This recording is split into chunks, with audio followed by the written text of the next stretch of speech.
కీర్తనల గ్రంథము 115వ అధ్యాయము 14-15 వచనాలు ధ్యానించుకుందాం. యెహోవా మీకు మీ సంతానమునకు అధికంగా వృద్ధి కలుగజేయును. మీరు ఆకాశమును భూమిని సృష్టించిన యెహోవా చేత ఆశీర్వదించబడిన వారు. ప్రియమైన సహోదరులారా, సోదరీమణులారా, ఈరోజు మనం ధ్యానించబోయే వాక్యము మన జీవితాన్ని మార్చగలిగే గొప్ప వాగ్దానం. దేవుడు మనకు కేవలం కొద్దిగా కాదు, అధికముగా ఆశీర్వదించదలిచిన తండ్రి. ఈ వాక్యములో దేవుని హృదయం కనిపిస్తుంది. ఆయన మన మీద ప్రేమ, మన కుటుంబాలపై కరుణ, మన భవిష్యత్తుపై ఆయన సంకల్పం. మొదటిగా, దేవుడు వృద్ధి కలుగు చేయు దేవుడు. ఈ మాట యెహోవా మీకు అధికముగా వృద్ధి కలుగు చేయును అనే వాక్యం చెబుతోంది. ఇది కేవలం ఆర్థిక వృద్ధి మాత్రమే కాదు, ఆత్మీయ వృద్ధి, విశ్వాసంలో వృద్ధి, ప్రేమలో వృద్ధి, కుటుంబంలో ఆశీర్వాదం. మనం చాలాసార్లు చాలు ప్రభువా అని అనుకుంటాము, కానీ దేవుడు ఇంకా ఎక్కువ ఇవ్వాలని కోరుకుంటాడు. మన ఆలోచనల కంటే దేవుని ఆలోచన గొప్పవి. ఉదాహరణకు, ఒక రైతు విత్తనాన్ని వేస్తాడు, చిన్న విత్తనం పెద్ద చెట్టుగా మారుతుంది. అలాగే దేవుడు మన జీవితంలో చిన్న ఆశీర్వాదాన్ని పెద్ద ఫలితంగా మార్చగలడు. ఇక రెండవ విషయం, ఆశీర్వాదం మనకే కాదు, మన సంతానానికి కూడా అంటూ ఉన్నాడు. ఈ వాక్యంలో గొప్ప సత్యం ఉంది. మీకు మీ సంతానమునకు అని సంబోధించబడ జరిగింది. దేవుడు కేవలం మనకే కాదు, మన పిల్లల భవిష్యత్తుని కూడా ఆశీర్వదిస్తాడు. అందుకు మనం ఏం చేయాలంటే, మన ప్రార్థనలు మన పిల్లల జీవితాన్ని మార్చగలవు. మన విశ్వాసం వారి భవిష్యత్తుకు బలమైన పునాది. మన విధేయత వారి ఆశీర్వాదానికి మార్గం. మన బాధ్యత, మనము దేవుని మార్గంలో నడిస్తే మన సంతానం కూడా ఆశీర్వదించబడుతుంది. ఇక మూడవ మాట, దేవుడు సృష్టికర్త, అందుకే ఆయన ఆశీర్వాదము నిజమైనది, నమ్మదగినది, నిశ్చయం. ఆకాశమును భూమిని సృష్టించిన యెహోవా చేత ఆశీర్వదించబడిన వారు అంటూ ఉన్నాడు. ఇక్కడ ఒక గొప్ప నమ్మకం ఉంది. మనకు ఆశీర్వదించే దేవుడు ఎవరు? సర్వ సృష్టిని చేసిన దేవుడు, ఆకాశాన్ని సృష్టించిన దేవుడు మన జీవితాన్ని మార్చలేడా? భూమిని నిర్మించిన దేవుడు మన సమస్యలను పరిష్కరించలేడా? అవును, ఆయనకు అసాధ్యం ఏది లేదు.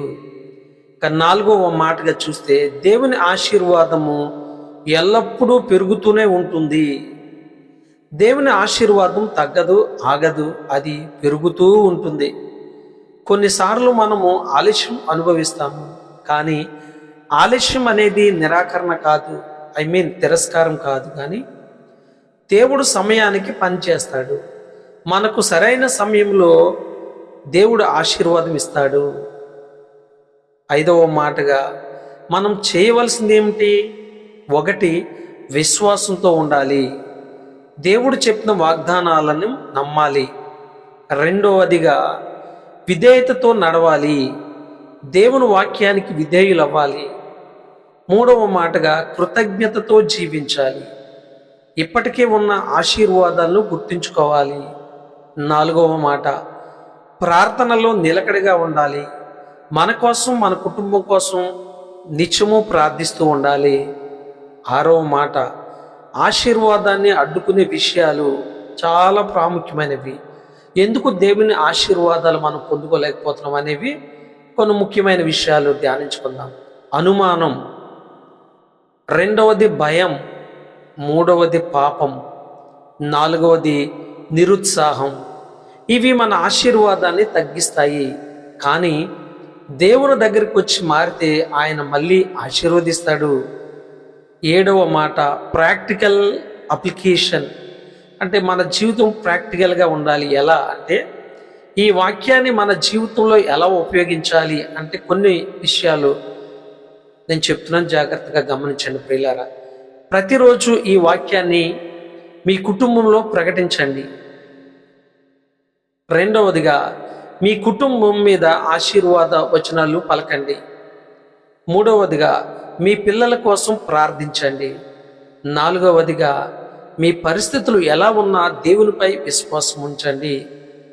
ఇక ఫైనల్గా ముగింపు ఏంటంటే, ప్రియమైన వారులారా, దేవుడు మన జీవితంలో అధికంగా ఆశీర్వదించాలనుకుంటున్నాడు. మనము చిన్న ఆలోచనలతో జీవించకుండా దేవుని గొప్ప వాగ్దానాలను నమ్మాలి. ఈ రోజు నుండి ఇలా చేయండి, ఈ విధంగా పలకండి. ప్రభువా, నీవు నన్ను, నా కుటుంబాన్ని అధికంగా ఆశీర్వదించు అని ప్రతి దినం కూడా మీరు తప్పకుండా ఈ విధంగా చెప్పాలి. చిన్న ప్రార్థన. ప్రభువైన అయిన యేసయ్య, ఈ వాక్యం చేత మాకు ఇచ్చిన వాగ్దానమునకు కృతజ్ఞతలు. మా జీవితంలో, మా కుటుంబంలో అధికంగా వృద్ధి కలుగు చేయము. మా పిల్లలను ఆశీర్వదించుము. మేము నీ వాక్యములో నిలిచి నీ చిత్తమును అనుసరించినట్లు సహాయం చేయము. యేసయ్య యేసుక్రీస్తు నామములో ఈ ప్రార్థన అడిగి పెట్టుకుంటున్నాం తండ్రి. ఆమేన్. God bless you. ఈ మెసేజ్ కనుక మీకు నచ్చినట్లయితే మీ స్నేహితులకు షేర్ చేయండి, మీ కుటుంబ సభ్యులకు షేర్ చేయండి. May God bless you all. Amen.